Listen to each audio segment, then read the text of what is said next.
శుభ్రంగా చదువుకుంటూ ఉండింటాడు. వాడికి ఆ ఫీజు కట్టడానికి ఆ తల్లిదండ్రులు కష్టపడి ఉంటారు. ఈరోజు ఇలా మెరిసిపోయి సిలించడానికి వచ్చింది, రాత్రికి రాత్రి ఎవరు అయిపోలేదు. దాని వెనకాల ఎంతోమంది పట్టుదల, త్యాగం, ఓర్పు, ఒక పని మొదలు పెట్టే చివరి వరకు చేయాలనే ఆలోచన, ఇవన్నీ ఉంటేనే సాధ్యం. మనము రిజల్ట్ సక్సెస్ని చూస్తాం, దాని వెనకాల ఉన్న శ్రమను గుర్తించాం. శ్రమ శ్రమ శ్రమ, పట్టుదల, ఓర్పు, మొదలుపెట్టింది మధ్యలో వదలకపోవడము, ఇవన్నీనే మనకి ఇవి. మనం ఎదగాలి, పనిచేయాలి.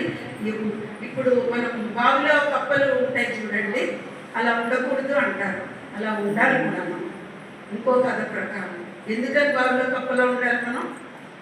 10 కప్పలు బావిలో పడి పైకి వస్తున్నాయి, గోడెక్కి మళ్ళీ పడిపోతున్నాయి, జారిపడి పైకి వస్తున్నాయి. చుట్టూ జనాలు చూస్తున్నారు, ఇదేదో తమాషా ఉందని. పడిపోతున్నాయి జనాలు, ఇది ఎక్కలేదు, ఇది కప్ప ఎక్కలేదు, ఇది కప్ప పడిపోతుంది, ఇది రాలేదు, పడిపోతుంది, ఇటు వల్ల కాదు అంటున్నారు. ఒక కప్ప బయటకు వచ్చింది. ఇంతమందిని మాట్లాడుతున్నా ఒక కప్ప మొత్తం బయటకు వచ్చింది. అప్పుడు దానికి అది ఎలా వచ్చేసింది? అది ఒక కప్ప అన్నీ రాలేనప్పుడు మిగిలిన కప్పలకి అన్నీ వినబడుతుంది. వీళ్ళు చేయలేరు, ఈ కప్పలు రాలేవు, బయటికి రాలేవు, వీటికి చేత కాదు, అదో జారిపోతాయి, దానికి బుర్రలేదు వింటున్నాయి. ఒక కప్పకి చెవుడు, దానికి వినబడలేదు ఏం మాట్లాడుతున్నారు. దాని మానాన్నది తన ప్రయత్నంలో 10 సార్లు కాదు 20 సార్లు పడింది, ఎక్కింది, బయటకు వచ్చింది, చప్పట్లు కొట్టించింది. సో ఇది వేదికలెక్కి మనము చాలా మాట్లాడుతూ ఉంటాము.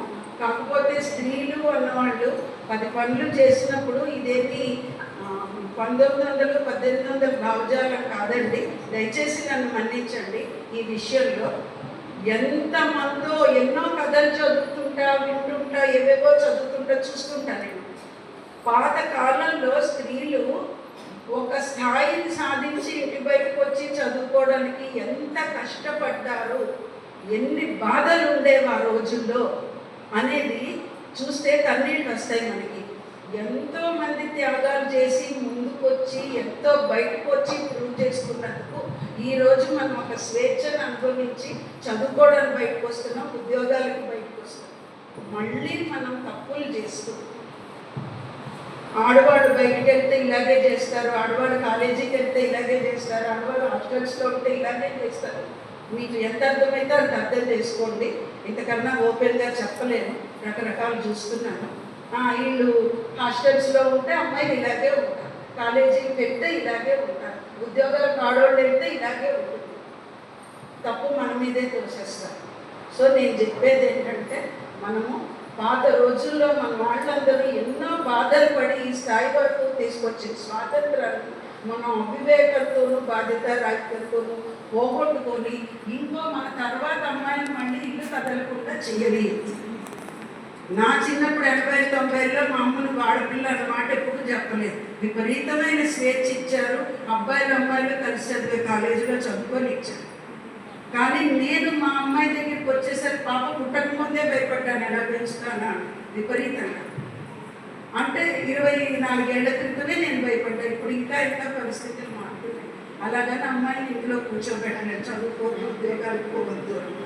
సో మనం జాగ్రత్తగా ఉంటూ, బాధ్యతగా ఉంటూ, మన అమ్మాయిని కూడా బాధ్యతగా పెంచుతూ, మనం ఏ పని మీద వెళ్తున్నామో ఆ పని చేసుకొని రావాలి. నేను అంట్లతోనే పని మనిషికి వెళ్తే ఆ పని చేసుకొని రావాలి. నేను కాలేజీకి వెళ్తే ఆ పని చేసుకొని రావాలి. ఉద్యోగానికి వెళ్ళామా తగ్గి వెళ్ళాలి. మగవాళ్ళు ముఖం చూడకూడదు, మాట్లాడకూడదు అనేది కుదరదు ఈ రోజుల్లో.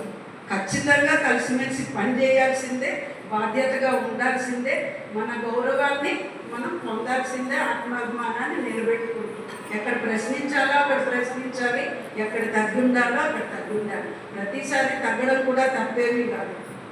సో ఎక్కడ ఎప్పుడు మాట్లాడాలి, ఎప్పుడు మాట్లాడకూడదు, ఎలా ఎదగాలి అనేది చూసి మనం మాత్రం దయచేసి ఎదుగుతూ ఉందాము. ఒకళ్ళు నాకు ఒక రిక్వెస్ట్, మీరు అందరూ ఎంటర్ప్రెన్యూర్స్ అయితే ఇంకో 4 ఉపాధి కల్పించండి, ఇంకో 4 మీతో పాటు బయటికి తీసుకెళ్ళడానికి ప్రయత్నించండి. మీ చేతవ్వలేదా వదిలేండి. ఆమె ఎదుగుతుంటే ఆమెను ఎదగదిద్దాం. విమర్శిస్తూ వెనక్కి లాగొద్దు. అంత చేసింది, ఇంత చేసింది, ఇలా చేస్తుంది, ఇలా కాకపోతే అలా చేస్తుంది, మనకు అనవసరమైన మాట్లాడదు. మనం అయితే చేయగలుగుతానిద్దాం, లేకపోతే ఆమె ఆమెని ఎదగనిద్దాం. రోడ్డు పక్కన మా ఊరు ఎదుగుతూ ఉంటుంది. నీళ్ళు పోసినా పోయిపోయింది. మనం దాన్ని కనీసం కట్ చేయకుండా ఉంటే చాలు వెళ్ళిపోయింది. సో మనం ఎదుగుదాము, అందరినీ అభినందిద్దాము. సో మనము ఉమెన్స్ డే అనేది ఒక రోజుకు పరిమితం కాదు, ఎప్పుడు మన రాణులు యువరాణులమే, పోరాడుతూనే, ప్రశ్నిస్తూనే, ఏడుస్తూనే, మొత్తుకుంటూనే, కొట్లాడుతూనే, కష్టపడుతూనే, చప్పట్లు కొట్టించుకుంటూనే, రాళ్ళు ముగించుకుంటూనే ముందుకు పోతూనే ఉన్నాం. ఎక్కడా థ్యాంక్ యూ.